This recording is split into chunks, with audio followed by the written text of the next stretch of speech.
Antoni Gaudi, also known as God's architect, was one of the most unique architects of all time. His buildings are anything but ordinary, as they are full of vibrant color and unusual shapes. Antoni Gaudi was born on June 25, 1852, to a coppersmith. He was the youngest of 5 children, but only 3 of them survived childhood. As a child, Antoni suffered from poor health. Because of his health, he spent a lot of time in nature, which inspired him to design his structures after things in nature, like trees and leaves. When Gaudi was 18, he moved to Barcelona to study architecture. In school, Antoni did not just limit himself to architecture. He studied French, history, economics, philosophy, and aesthetics. He also attended a lot of craft workshops for sculpture, carpentry, wrought ironwork, stained glass, ceramics, plaster modeling, and many more. He also got exposed to a lot of design styles around the world. He was majorly fascinated by the collection of photographs of Egyptian, Indian, Persian, and Japanese art. A lot of these influences trickled down into his early work. When Gaudi got his architecture degree, the director of his school famously said, "We have given this academic title either to a fool or a genius. Time will show." Gaudi is most famously known for being the champion of modernism.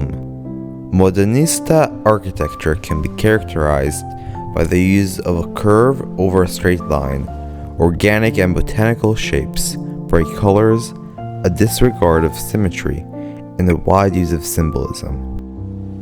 Out of the many modernism buildings, only 9 ever got to the UNESCO World Heritage status, 7 of which are Gaudi's.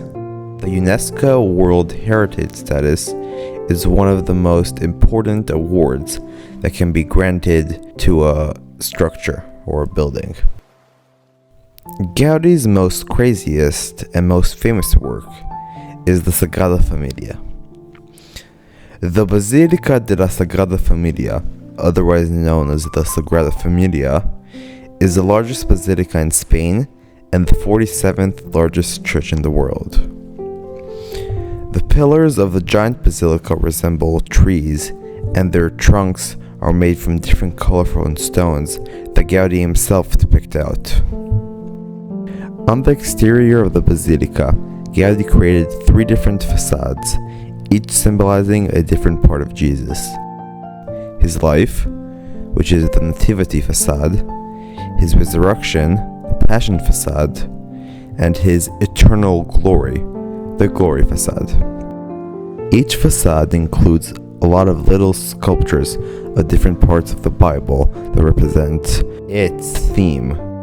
The Sagrada Familia is also known for 18 incredible towers. Each facade has 4 towers dedicated to the 12 apostles.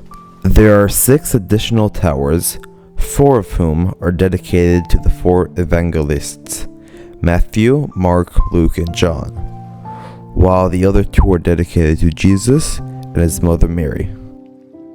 The construction started on March 19, 1882, more than 140 years ago. The Sagrada Familia isn't finished yet, and is supposed to be done around 2026, 100 years after the death of Antoni Gaudi. When building the Sagrada Familia, the current architects had to use the most advanced machine software and received advice from professionals from the car, ship, and plane design industries who understood how to build the crazy structures that Gaudi designed and built more than 100 years before. So you're using the most up-to-date aeronautical engineering software to complete something that he conceived of in the late 1800s. Absolutely. Gaudi's work is very unique and has carved the path for many other architects and structures. Gaudi popularized modernism. He designed the most complicated basilica in human history, and even built and designed structures way ahead of his time. Architect and Gaudi scholar Gilles van Hensberg, said that Gaudi completely changed the way architects think. He's someone who reinvented the language of architecture, which no other architect has ever managed to do. How many years ahead of his time was he? Oh, he was a century ahead. He was a century ahead. This sums up Gaudi perfectly, as almost every structure he designed was something new that no one had seen anything like before.